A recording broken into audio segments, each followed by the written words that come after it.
The Book of Enoch says hell isn't what churches teach. The Book of Enoch reveals who really goes there. The church hid the truth. Spend 5 minutes online, and you'll find thousands of videos making extraordinary claims about the Book of Enoch. Some insist it completely changes the Christian understanding of hell. Others claim it reveals secrets removed from the Bible. Some go even further, arguing that if people actually read Enoch, they would never look at the afterlife the same way again. Millions have watched these videos. Hundreds of thousands believe them. But here's the question almost nobody stops to ask. What does the Book of Enoch actually say?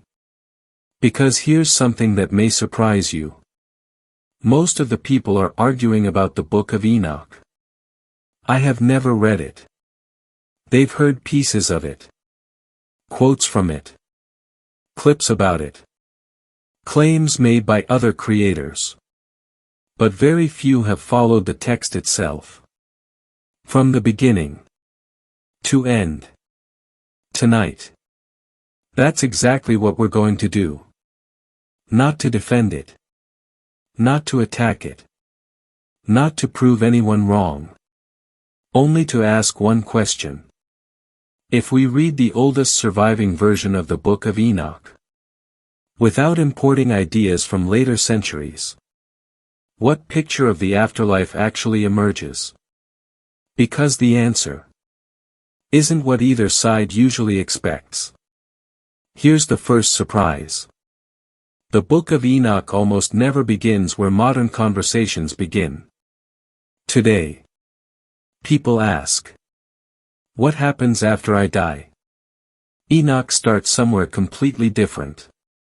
With angels, a rebellion, and a crime so serious that according to the text, God creates a prison before humanity is ever judged. If that's true, then the first beings condemned in the Book of Enoch weren't human. That single detail changes almost everything people think they know about this book. But before we can understand why, we need to answer a much simpler question. What exactly is the Book of Enoch? Because despite its popularity online, its history is even stranger than its visions. Before we go any further, I'm curious about something. How did you first hear about the Book of Enoch? Was it through YouTube? Your church? A friend? Or did you actually read it yourself? Let me know in the comments. I'm genuinely interested to see where people first encounter this remarkable book. And if careful, evidence-based investigations into ancient history are your kind of thing, consider subscribing to the 9th tablet. Every week, we separate what the ancient texts actually say from what the internet claims they say. Next, we travel back more than 2,000 years. To a book that disappeared from almost every Bible on earth. Yet somehow survived in one place where almost nobody expected. And that survival may be the biggest mystery of all. If you've ever opened a Bible, whether Protestant, Catholic, or Orthodox, there's a very good chance you've never seen the Book of Enoch. Not because it was lost. Not because it never existed.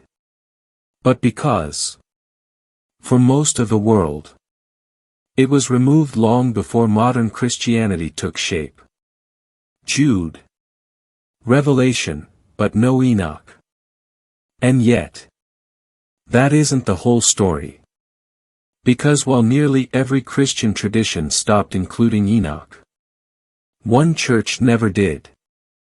Thousands of kilometers away, in the highlands of Ethiopia, the Book of Enoch survived. Not as an ancient curiosity. Not as forbidden literature. But as scripture. For nearly 2,000 years. The Ethiopian Orthodox Tewahedo Church carefully copied, preserved, and read the Book of Enoch as part of its biblical canon. If they hadn't, there's a very real possibility we wouldn't be reading this book today. That's because every complete copy of 1 Enoch that survives today is written in Ge'ez, the classical language of Ethiopia. For centuries, many scholars wondered if Enoch had originally been written in Ethiopic. Then, archaeology changed everything. In 1947, a shepherd searching for a lost goat threw a stone into a cave. Instead of hearing it hit the ground, he heard pottery break. That accident led to one of the greatest archaeological discoveries in modern history. The Dead Sea Scrolls. Hidden inside those caves were fragments of the Book of Enoch. Not in Ethiopia, but in Aramaic, the language spoken in Judea centuries before the birth of Jesus. Suddenly, scholars realized something extraordinary. The Ethiopian manuscripts weren't inventing a story. They were preserving one that had already existed hundreds of years earlier. Most scholars now believe the different sections of the Book of Enoch were written between roughly the 3rd century BCE and the 1st century CE. Not by one author, but by several. Across generations. That means the Book of Enoch wasn't written all at once. It grew. Almost like a library contained inside a single book. Today, scholars usually divide it into 5 major sections. The Book of Watchers, the Book of Parables, the Astronomical Book, the Dream Visions, and the Epistle of Enoch. Each has its own purpose, its own style, sometimes its own theological emphasis. Which is important, because many internet videos treat the Book of Enoch as if every page were written by the same person, at the same time, for the same reason. The evidence says otherwise. But then, the story becomes even stranger. When archaeologists searched the Dead Sea Scrolls, they found fragments from almost every major section of Enoch. Almost. One section was missing. Completely. The Parables of Enoch. Not one fragment. Not a single line. To this day, scholars still debate why. Was it written later? Had that community simply never copied it? Or has it not yet been discovered? No one knows. And that's one of the rare moments in this documentary where the honest answer is, we don't know. There's another reason the Book of Enoch matters. One that surprises many people. Although it isn't part of most modern Bibles, the New Testament appears to know exactly what it is. The letter of Jude doesn't merely allude to Enoch. It quotes it directly, and attributes the quotation to Enoch himself. That doesn't automatically mean Jude considered the entire book scripture in the same sense later Christians would define canon. But it tells us something historians can say with confidence. Early Christians knew this book. They read it. They discussed it. It wasn't hidden. It wasn't a secret. It was part of the religious world from which Christianity emerged. Let me ask you something. Before today, did you know the Book of Enoch was still part of the Bible in Ethiopia? Or is this the first time you've heard that?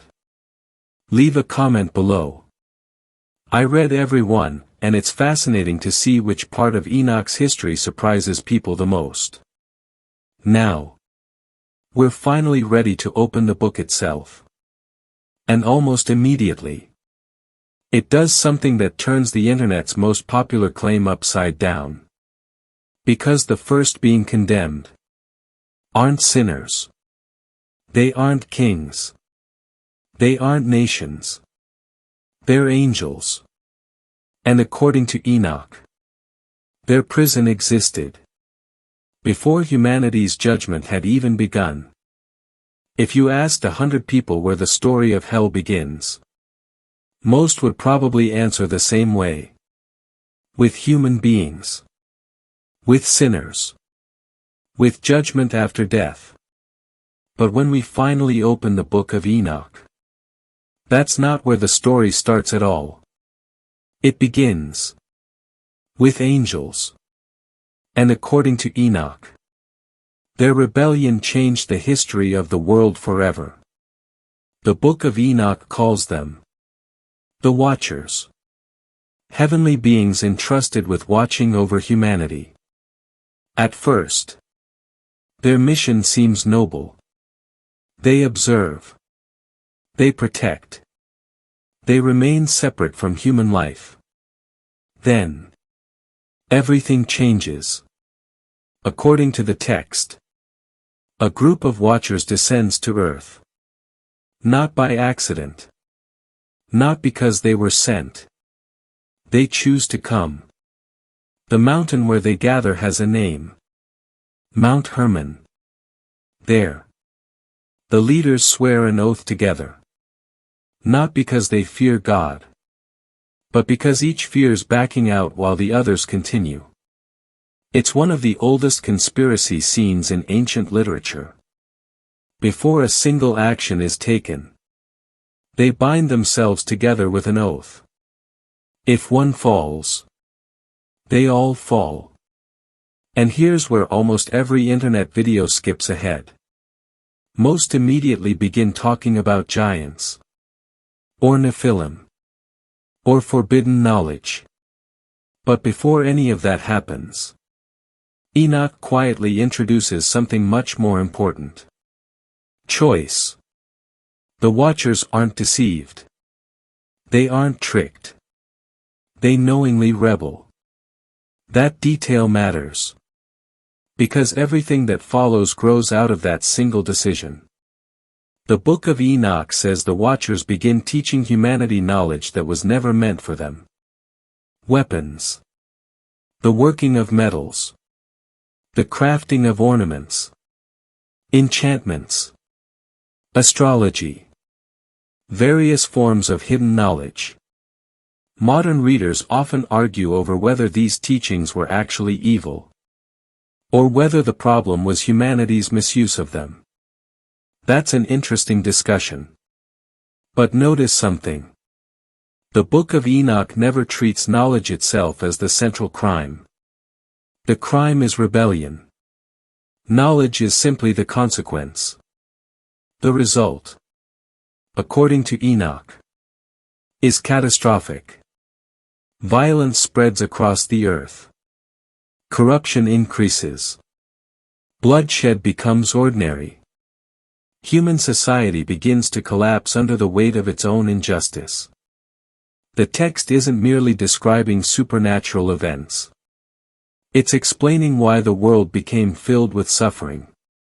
Whether ancient readers understood these events literally, symbolically, or somewhere in between, the message remains the same. When rebellion enters creation, its effects never remain isolated. They spread. Then, God responds. Not by immediately destroying the Watchers. Not by sending them into a fiery hell. Instead, they're imprisoned. The Book of Enoch describes them being bound, placed in darkness, and held until the day of final judgment. Read that carefully. This isn't their final punishment. It's a prison. A place of waiting. Judgment still lies ahead. That single detail changes the timeline completely. This is one reason historians caution against reading later ideas back into Enoch. The Watcher's prison isn't presented as the final destination for every evil being. It's a temporary place of confinement. reserved for one very specific group. The rebellious angels. That distinction often disappears in modern retellings. But it's essential if we're trying to understand what the text actually says. Let me ask you something. Before this documentary, had you ever heard that the first prison in the Book of Enoch wasn't for people at all, but for angels? Or does that completely change the way you've understood this book? Tell me below. I have a feeling this chapter surprises more people than any other part of Enoch. But this creates an even bigger question. If the Watchers have their own prison, where do human beings go? Because according to the Book of Enoch, the answer isn't what most people expect. The next vision doesn't show flames. It doesn't show demons. It shows a mountain with 4 enormous chambers hidden inside. If the Watchers were imprisoned beneath the earth, one question immediately follows. What about everyone else? What happens to ordinary human beings? Most people assume they already know the answer. Heaven or hell. But when Enoch is shown the place of the dead, he doesn't see only 2 destinations. He sees something much stranger. In chapter 22, Enoch arrives at what he describes as a great mountain of hard rock. Inside that mountain are 4 vast hollow chambers. Not 1. 4. Each separated from the others. Each holding a different group of souls. Immediately, the story becomes more complicated than most modern summaries suggest. Here's the first surprise. These people are not receiving their final punishment. They're waiting. Read that again. Waiting. The angel explains that these chambers exist until the day God finally judges humanity.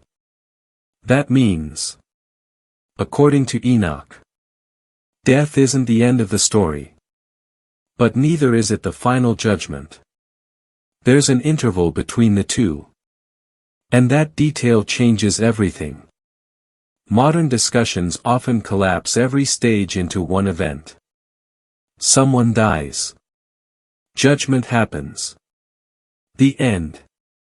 But Enoch describes something different. Death. Separation. Waiting. Then. Judgment. Whether later traditions agree or disagree with that sequence isn't our question today. Our question is much simpler. Is that what Enoch actually says? The answer appears to be yes. The angel begins describing each chamber. One belongs to the righteous. Another to those awaiting judgment. Another is associated with those who suffered violent deaths, whose cries for justice have not been forgotten. Notice the pattern. Enoch isn't obsessed with geography. He's obsessed with justice. Again, the focus isn't simply where people are. It's why they're there. Now here's something almost no viral video tells you. The English word, hell, doesn't appear in the Book of Enoch. Because that English word didn't exist. Instead, the book describes prisons, abysses, mountains, valleys, and places prepared for different purposes. Modern translations sometimes use familiar words to help readers understand ancient ideas. But those choices can accidentally flatten important distinctions.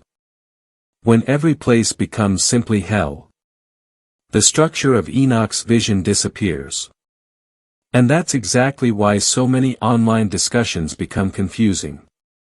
This is where historians slow down.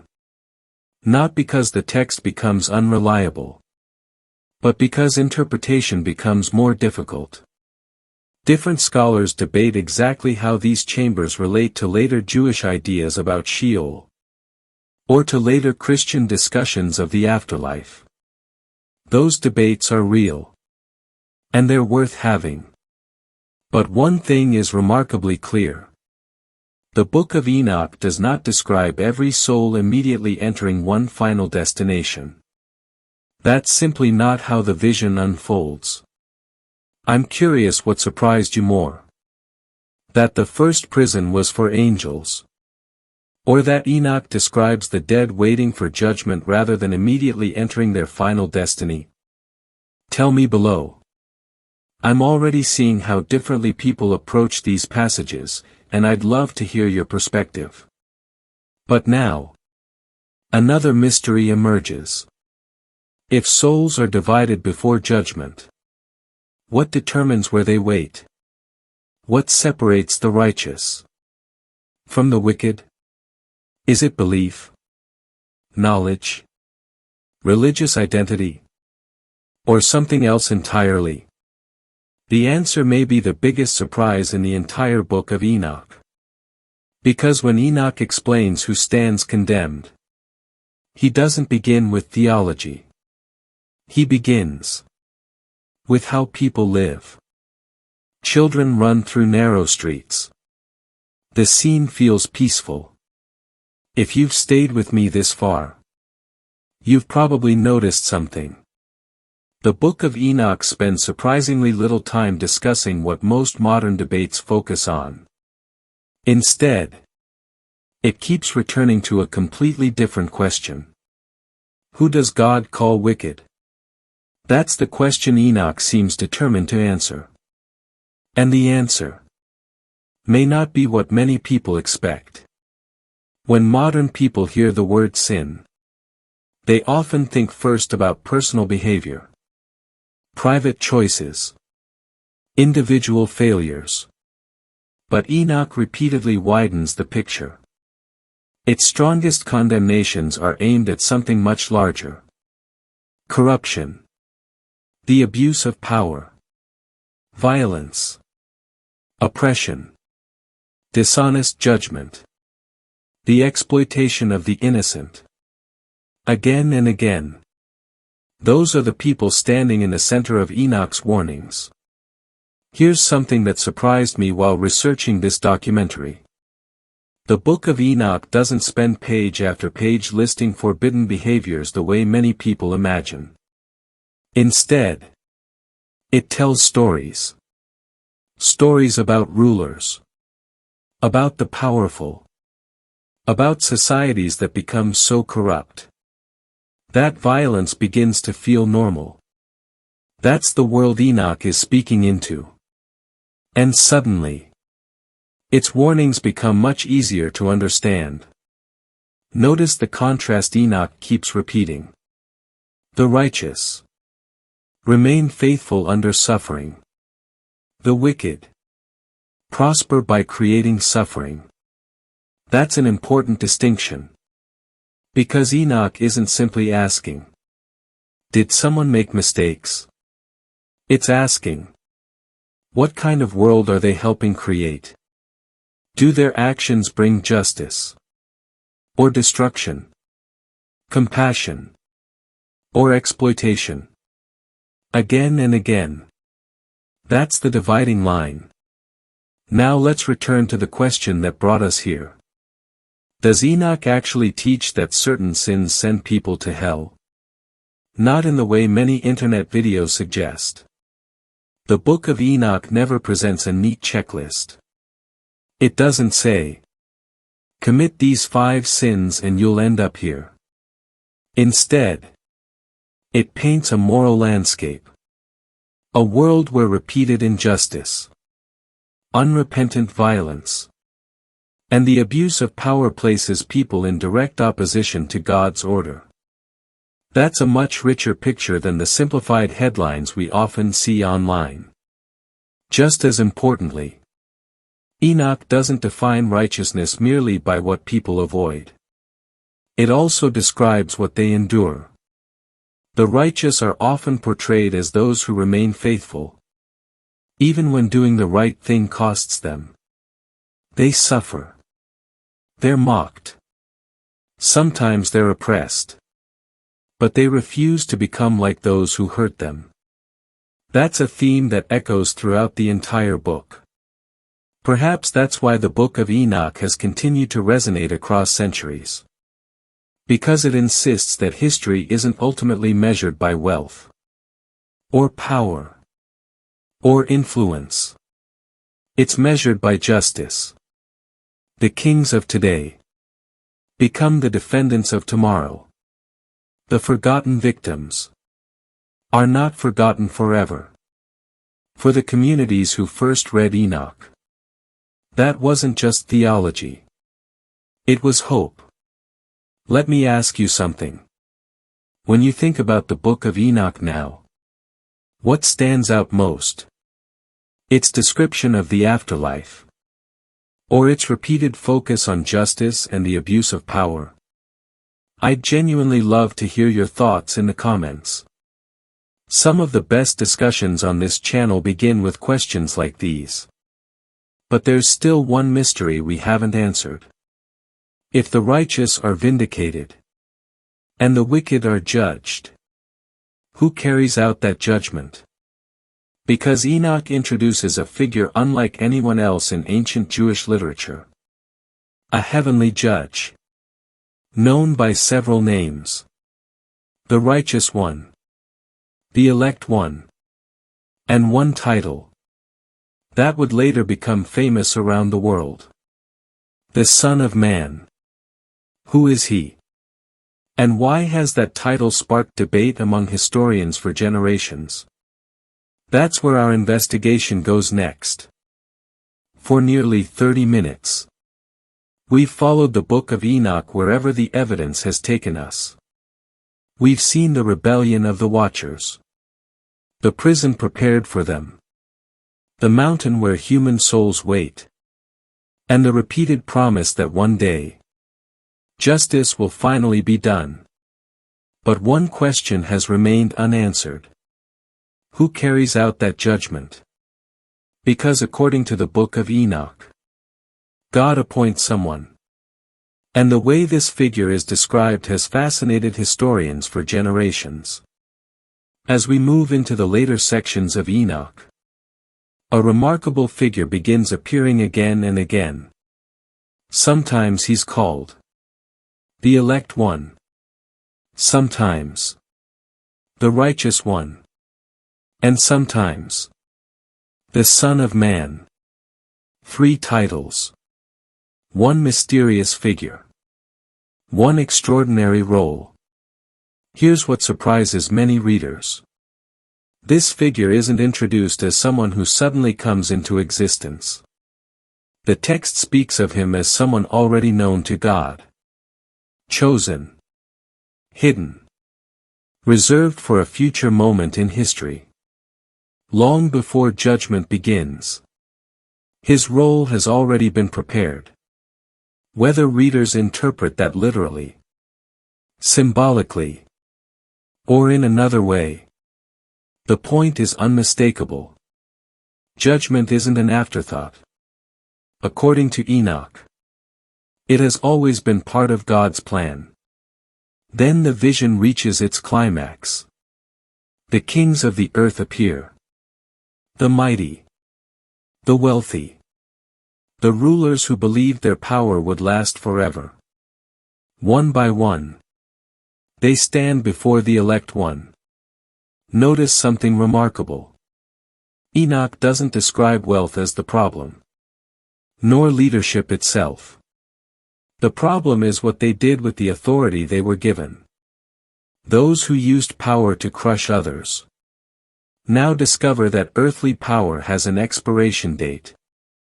The judge cannot be bribed, cannot be threatened, cannot be manipulated.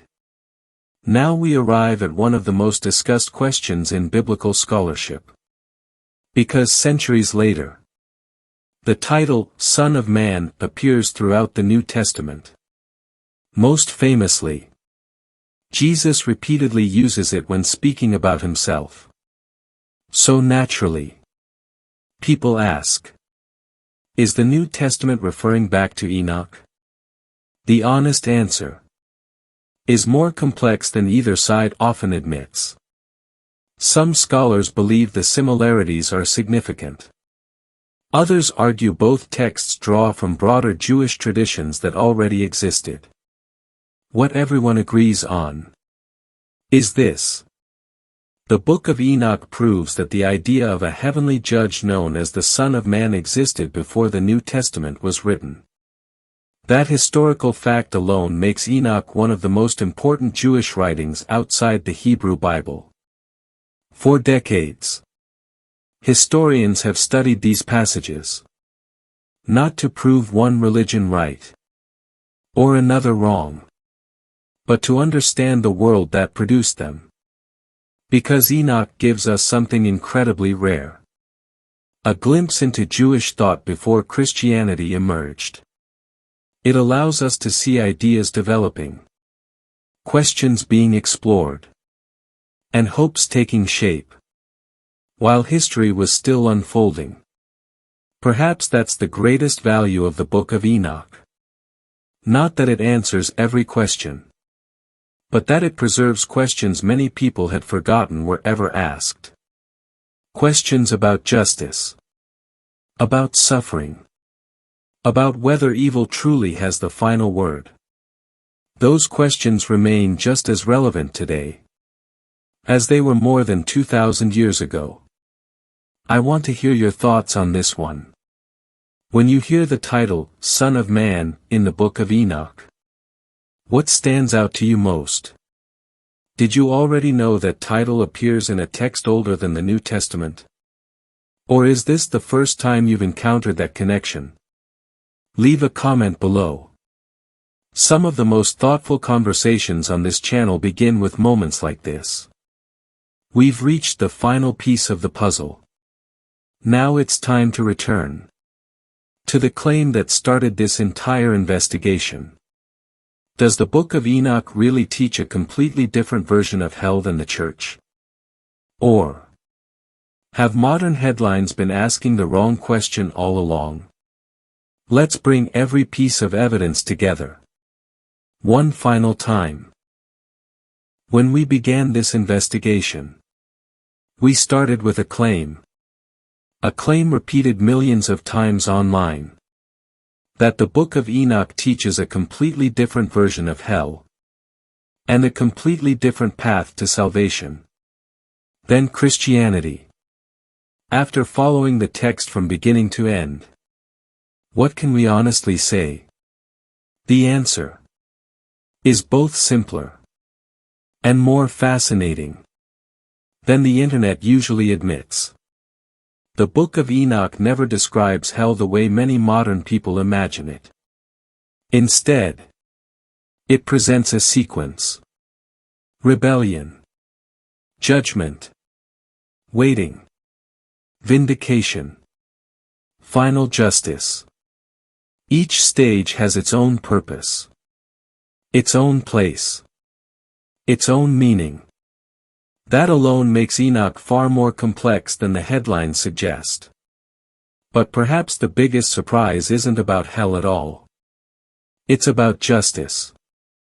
Throughout this documentary, one theme has appeared again, and again, and again.